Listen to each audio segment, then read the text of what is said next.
Hey, it's Tuesday, July 23rd, and I realized yesterday, I apologize, I said in part of the video I was going to show what I was looking at on this rudder, and I didn't. And I already buttoned everything up underneath. There's an access cover under there that it's got like 10 screws in it, and I'm going to be lazy. I don't want to take it off and show that to you.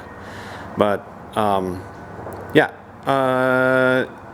There's some old videos out there that where I talk about that rudder cable pulley noise, and yeah, well, sorry. But today we are continuing on with doors.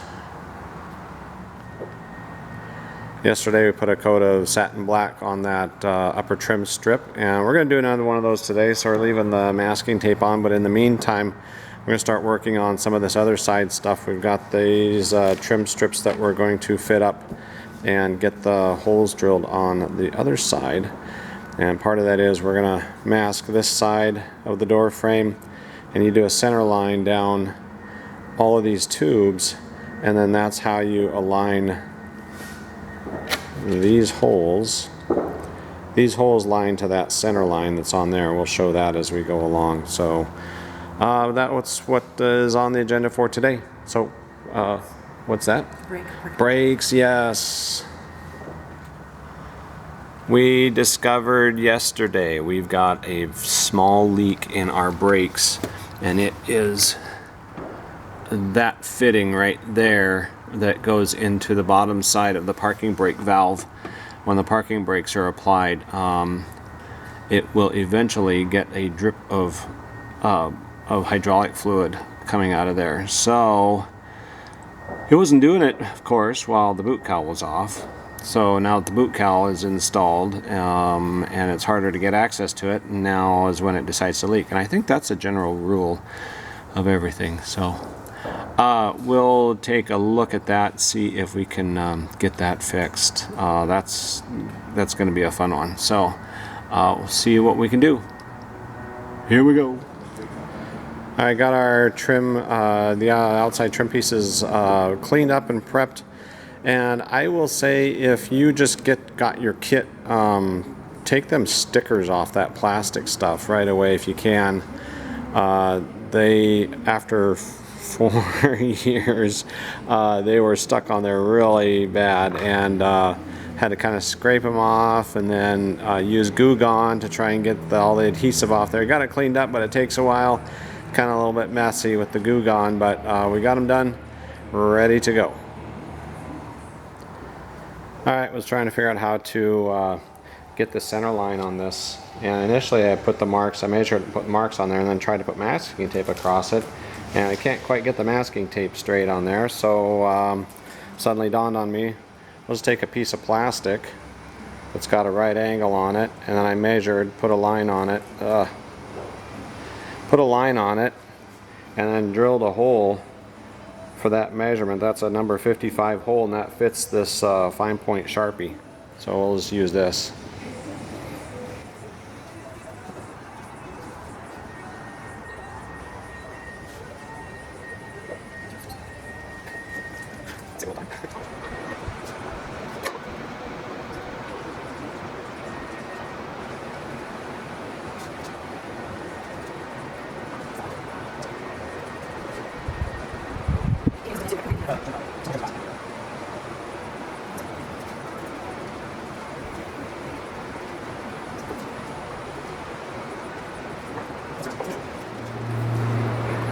Okay, got the center line drawn on the tubes for the door, and next thing you do is we'll take this trim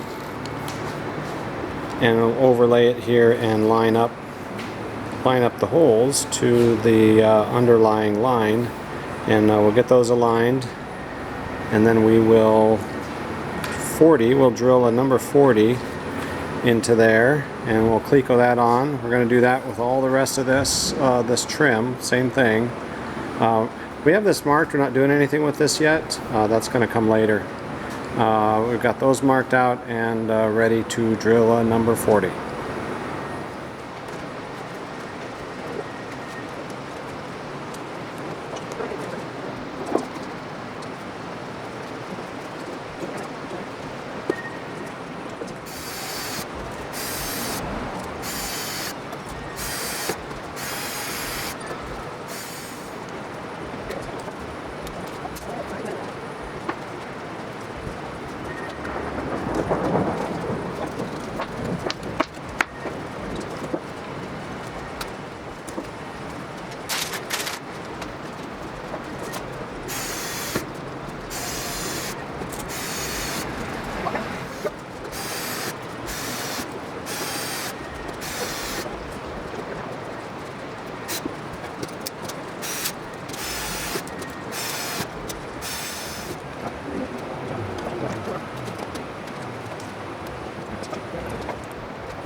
Okay, making some progress here on this door frame, and I saw we had this trim strip clamped on there, and that's what I'm gonna say.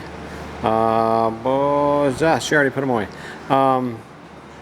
That's another endorsement for Cleco clamps. Those are so handy for doing stuff like this. We got this Cleco down, or clamped it down, all in place, and then we're able to transfer drill those 40s in there, Cleco those in, and everything fits up really good. So one thing I need to do is on these edges here, you can see where that trim sticks up just a little bit on the front and on the top. So I'll just take and sand those down a little bit so those match, and then to get the same thing at least on the other door. This is our second go around. We did the other door already, and we had this same thing on the other door where this was sticking out quite a bit on that edge, so we'll sand that down as well. And what I've found works really well is I've got this, we've had this for a while, but this is Diablo. It's like a Diablo sanding block thing, and it's got these, you can change these out. If I can get it out of the box, you can change these around. It's got a soft side, it's got a soft side here, and then kind of a hard side. And I just put like a, I don't know what this stuff's made of, but it's pretty tough. We've used this ever since we started the build on the airplane. I haven't even had to replace any of these yet, but you can vacuum them things out, or you know, tap them out. Works really well, especially on this white plastic, this ABS. I think that's ABS, but it works really well on that plastic. Trims it right off, nice. So get to going on that.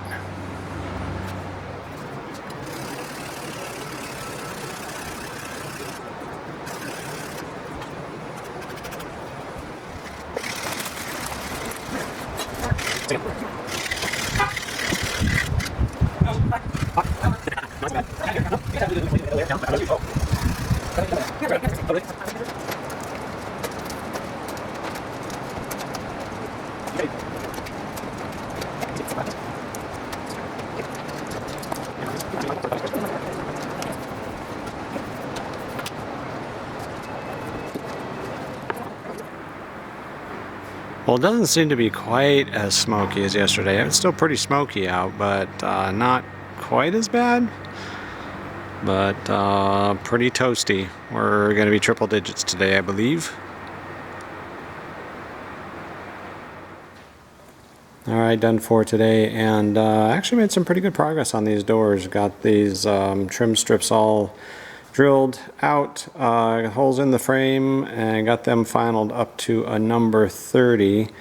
Still need to deburr as much as we can on the inside of that frame, and shot another coat of black on that top trim strip for the inside of the door, and didn't get around to looking at the parking brake on the airplane. I think I said yesterday we've got a small, I think I did that on the opener. We've got just a small leak in that when we have the parking brake applied. So it's on the brake side of that valve. So I need to take a look at that and see what's going on there. And of course that happens after we rivet the boot cowl on. So that'll be fun crawling into there, but we'll get her done. Hope y'all have a good day. Stay cool if it's hot. And thanks for watching the video, and have a great day. And that's it for now.